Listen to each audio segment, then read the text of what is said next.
Bruce Lee was teaching a class of 300 students when the unexpected happened. A traditional kung fu master burst through the door, challenging everything Bruce stood for. What followed in the next 5 seconds stunned everyone in the room and went down as one of the most talked about moments in martial arts history. It was a spring afternoon in 1969, Los Angeles. The training hall filled an entire warehouse in Chinatown on North Broadway. A heavy steel door groaned as people entered. Inside, 6-meter-high brick walls rose to a ceiling crisscrossed with old wooden beams. Industrial windows let in streaks of dusty sunlight.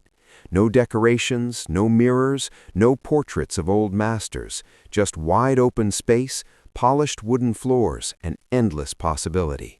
This was Bruce Lee's philosophy, made tangible.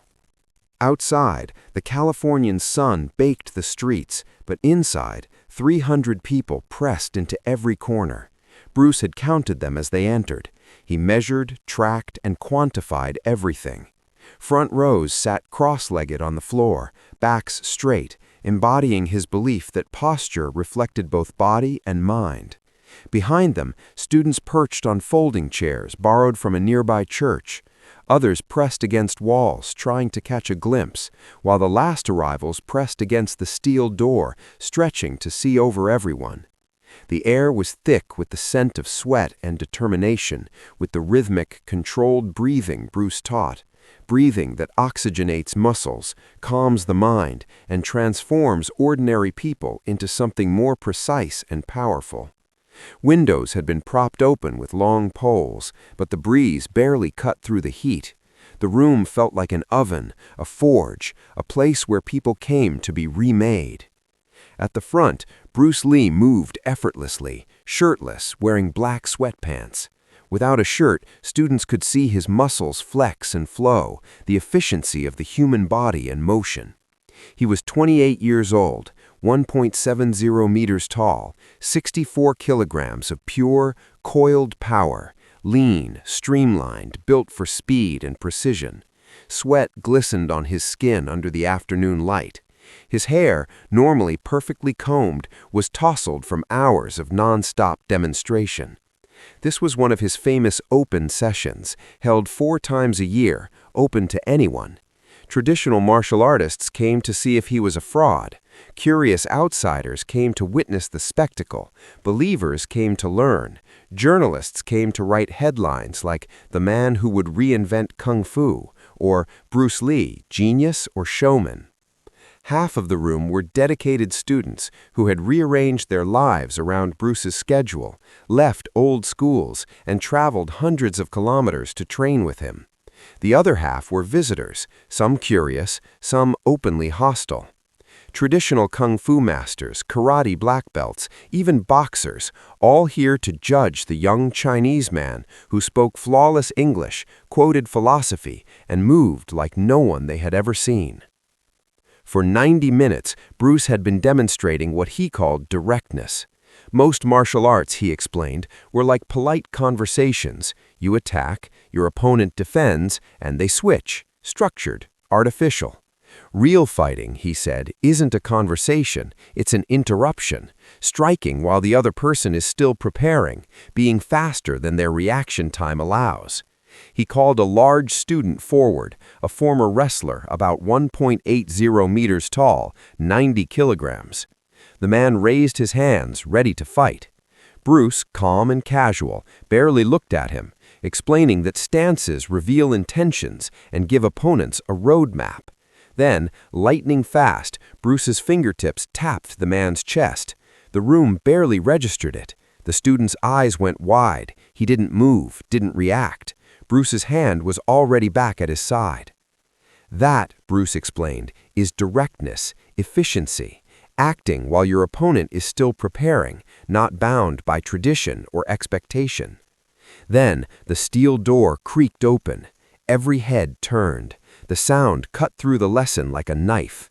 Slowly, deliberately, a man stepped inside. The room fell completely silent. He was around 50, wearing a traditional black silk kung fu uniform with gold buttons, unlike the modern gear most students wore. His eyes locked on Bruce. When he spoke, his deep, commanding voice carried through the hall, tinged with Cantonese, but perfectly understandable. "Bruce Lee," he said. No greeting, no preamble, just accusation.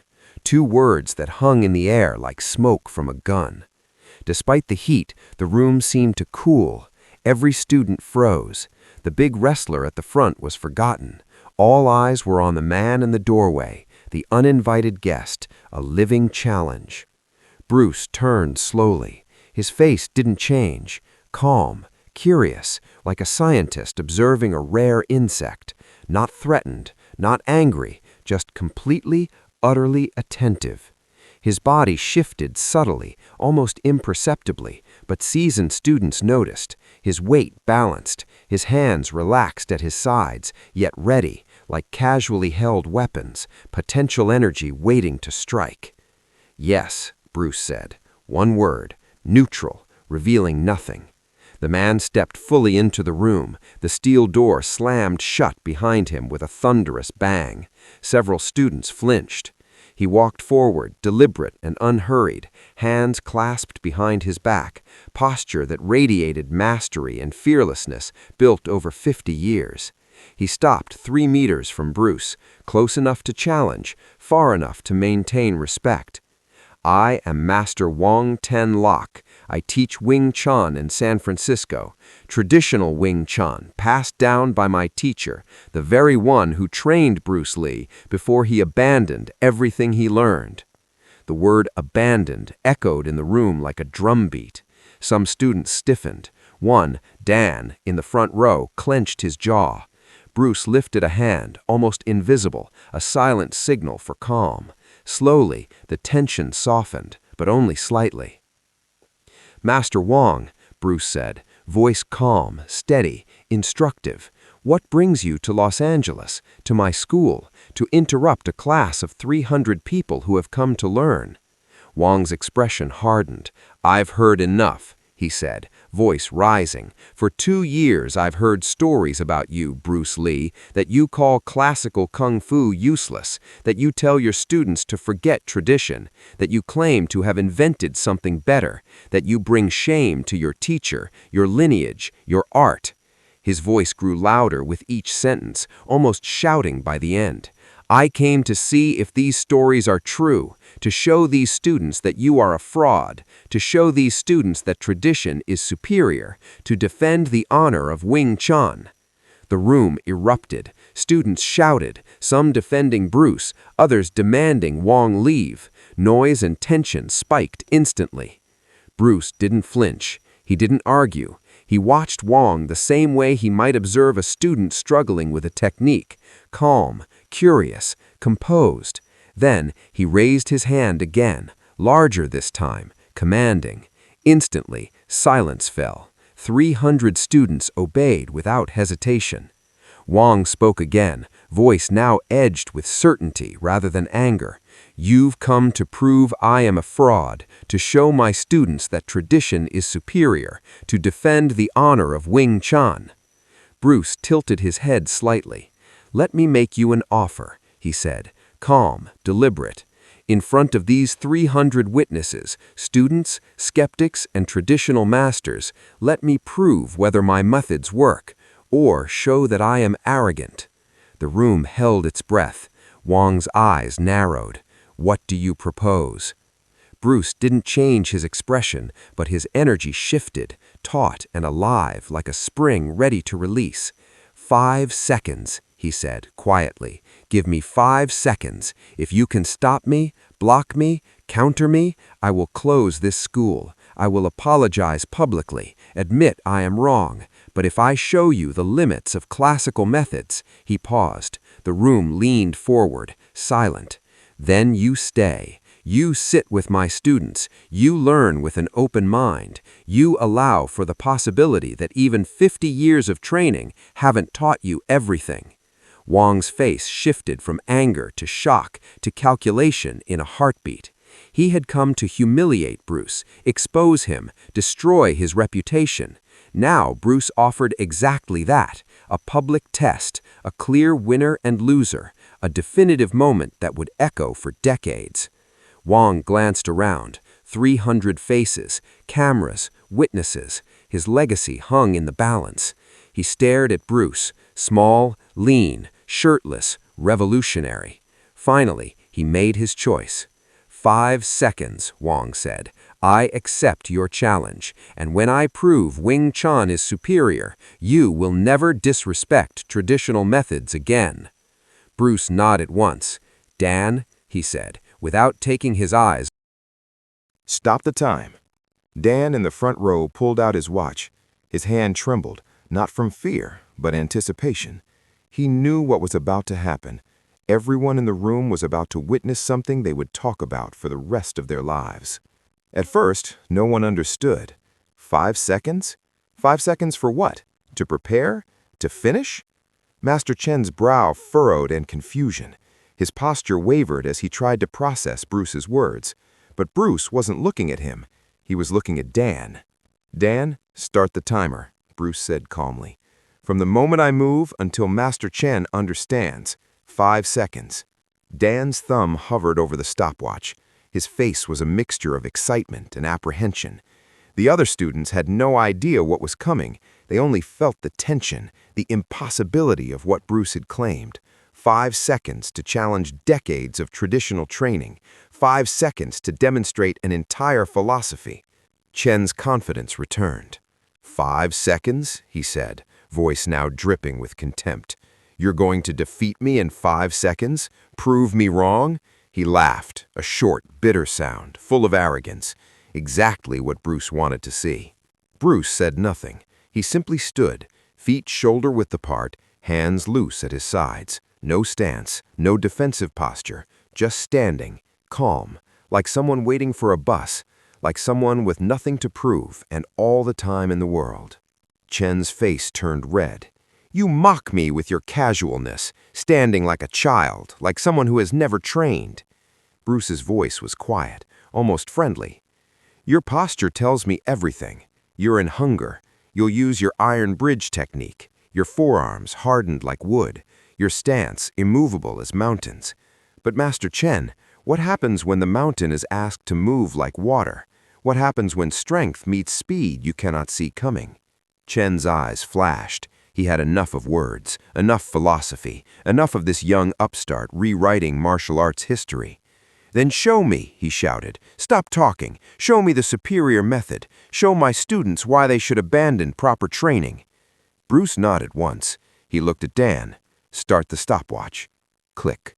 The sound rang impossibly loud in the silence, and Bruce moved. But moved isn't quite right. Movement implies a process, a beginning and an end you can follow. What Bruce did was different. He simply occupied the space differently. One moment he stood a meter from Chen. The next, he was inside Chen's defense, almost touching him, one finger lightly pressing against Chen's chest, just above the heart. No punch, no strike, no grab, just a finger, a touch, a question made flesh. Chen's eyes widened. His mouth opened, but no sound. Decades of training, thousands of hours, countless sparring sessions, gone. His hands, trained to instinctively block and counter, froze. His rooted stance, honed over decades, meant nothing. Bruce hadn't pushed, pulled, or struck. He had simply been somewhere Chen could not reach in time. 1 second, Bruce said quietly, finger still resting on Chen's chest. The room was silent. 300 students held their breath, minds struggling to process what they had just witnessed. Bruce withdrew his hand, but did not step back. He remained inside Chen's defense, violating every principle of distance, demonstrating dominance without force. You think you were ready? Bruce asked gently. You think this was a trick, that you would have reacted in a real fight? Chen's anger drained, leaving pale disbelief. He opened his mouth to speak, then closed it. Finally, he whispered, How did you— Try it again, Bruce said, stepping back into his relaxed stance. This time you know I'm coming. You're prepared. Use everything you know. 35 years of training. Let's see if it's any good. Dan looked at his watch, stunned. 1.2 seconds, he whispered. A wave swept through the room, collective gasps, incredulous murmurs. 1.2 seconds, 5 hours of travel, decades of mastery, and it had taken Bruce just over a second to demonstrate the limitations of traditional training. Bruce's eyes met Chen's. "One more time," he said. 4 seconds left. "Show me the forms you've practiced 10,000 times. Show me the wisdom of 8 generations. Show me what your training has truly given you." Chen's pride battled the evidence of what had just happened. Every instinct told him to leave, to retreat from this hall in this moment. But he had made it public. He had challenged Bruce in front of 300 witnesses. To leave now would be to confirm everything Bruce had said, that tradition alone could not prepare a fighter for reality. Chen squared his stance, his focus sharpened, his eyes locked on Bruce, unblinking, his body coiled, ready to spring. This time he was prepared. Every nerve in Chen's body was taut, every sense sharpened, every technique he had ever learned was loaded and ready.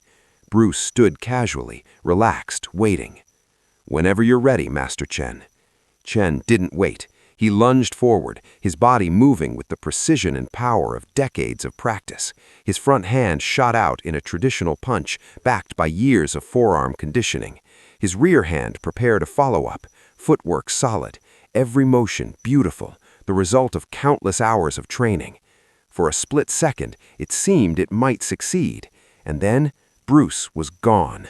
Chen's punch cut through empty air. Bruce's hand touched his shoulder lightly, almost like a caress. The message was clear. That could have been a strike to the jaw, temple, or throat. Chen tried to recover, repositioning, trying to bring his other hand into play, but Bruce had already moved again, flowing like water around his defense. A finger lightly touched the side of Chen's neck, just where the carotid artery pulsed. Another opening, another moment where Chen's life would have been in Bruce's hands. Chen spun, trying to regain stance and leverage, but Bruce had already touched him 3 more times, once on the floating rib, once on the kidney, once on the back of the knee. Light touches, yet each carried a message. This is what a real strike would do. Chen stumbled, not from force, but from the psychological shock of being completely outclassed. His hands remained raised, defending nothing. His stances, honed over decades, trapped him in his own training. Bruce had turned traditional combat into a cage, and Chen was locked inside. "Stop!" Chen's voice cracked. He straightened, hands dropping to his sides, chest rising and falling, not from physical exertion, but the emotional weight of what had just happened. Dan looked at his watch. 4.8 seconds, he said, his voice filled with awe. Total time, 6 seconds. Bruce had given himself a second's leeway and used it to prove his point multiple times over. Chen bowed deeply, not the formal bow of one master acknowledging another, a true bow of a student to a teacher. "I would like," he said, voice steady now, "to stay for the rest of your class if you will allow it. I want to learn what you teach, not to abandon what I know, but to add to it, to evolve it, to make it alive, not preserved." A smile broke across Bruce's face like sunrise. "Master Chen, there's a spot right there in the front row. Dan, make room." Dan shifted, students moved, and Chen walked to the space. His gait was different now, less rigid, freer. He sat cross-legged on the floor in his traditional uniform, surrounded by students in modern workout clothes. The contrast was striking, but it felt right, a bridge between past and future. Bruce addressed the room, his voice carrying that electric authority that made every word feel essential. "What you just saw wasn't about being superior to Master Chen in a formal challenge with rules and referees. His conditioning, his power, his decades of training, they're incredible. But I met him in reality. No rules, no referees, no warning, just action and reaction. That's the point. Real combat doesn't care about your lineage. It doesn't care who your teacher was. It doesn't care how many forms you've memorized. It only cares, can you respond effectively in the moment?" He moved to the center of the room, and 300 students, plus one humbled master, leaned forward. "This is why I teach Jeet Kune as a philosophy, not a style. The moment it becomes a style, it becomes limited, predictable, counterable. The moment you say, "This is how we do it," you've already lost. Real combat doesn't care how you do it. It only cares that you did it. A senior student, Jerry, raised his hand. "Sifu, but don't we need structure? Master Chen trained for 35 years. Most of us have only trained a few. How can we develop skill without forms, repetition, or traditional methods?" Bruce's eyes lit up. This was exactly what he loved, turning complex ideas into something everyone could understand. "Jerry," he said, "excellent question. Yes, you need structure. You need fundamentals. But structure is not a cage. It's a foundation. It gives you a place to start, not a place to stop. There's a difference between training fundamentals and being trapped by them. Think about learning to write. First, you learn the alphabet. You practice forming letters over and over until it becomes automatic. That's necessary. That's your foundation. But what if after learning the alphabet, your teacher told you you could only write in one style, using only certain approved words, forming sentences in strict patterns? Sure, you could create beautiful writing, but you'd never express your own thoughts. You'd be a copying machine, not a writer. The students absorbed it. You could see understanding spreading across their faces like ripples in a pond. Bruce leaned in, warming to the subject. Traditional martial